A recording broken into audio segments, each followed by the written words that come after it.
toplantıyla geçen toplantı arasında neyin değiştiğini sorguladık. Ana muhalefet partisi olarak bunun bize izah edilmesi gerektiğini ifade ettik. Onlar da İsveç'in atmış olduğu adımlarla ilgili bilgilendirme yaptılar. Türkiye'nin dış politika öncelikleriyle ilgili bilgilendirme yaptılar. Ve açıklıkla Cumhurbaşkanı Erdoğan'la Biden arasında yapılan görüşmelere atıfta bulundular. Uzun bir tartışma sürecinin arkasından da oylandı ve kabul edildi.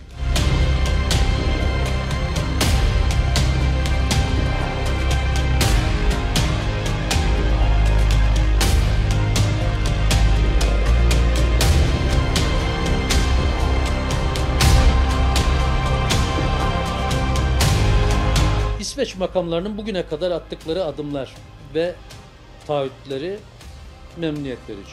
Bu konuda bilgi almak üzere İsveç'in Ankara Büyükelçisi'ni bir önceki toplantımızda da görüştüğümüz üzere davet ettik.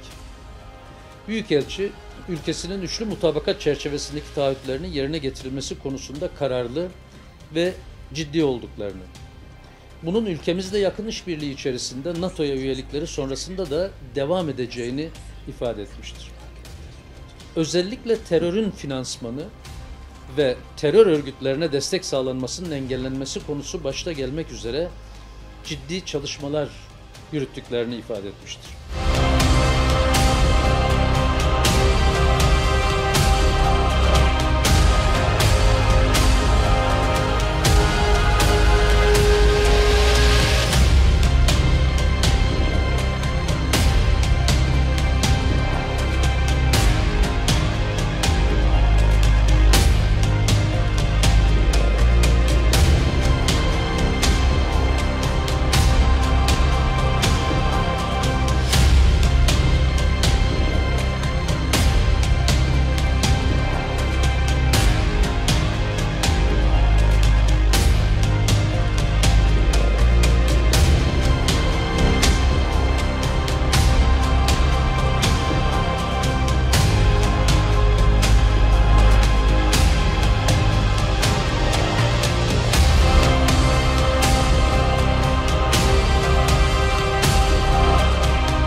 Bunlar bize Hitler'i de aratacak. Bu Netanyahu'nun yaptıklarının Hitler'den geri kalır yanı var mı? Yok.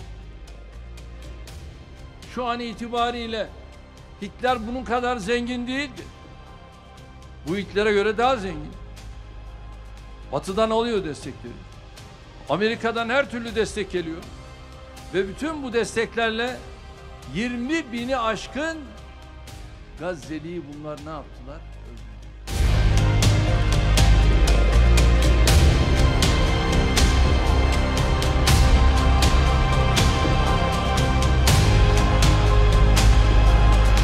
Bakın bugün Almanya hala Hitler'in bedelini ödemeye devam ediyor.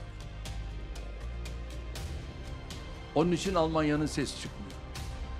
Başı öne eğildi. Ama bizim kimseye borcumuz yok.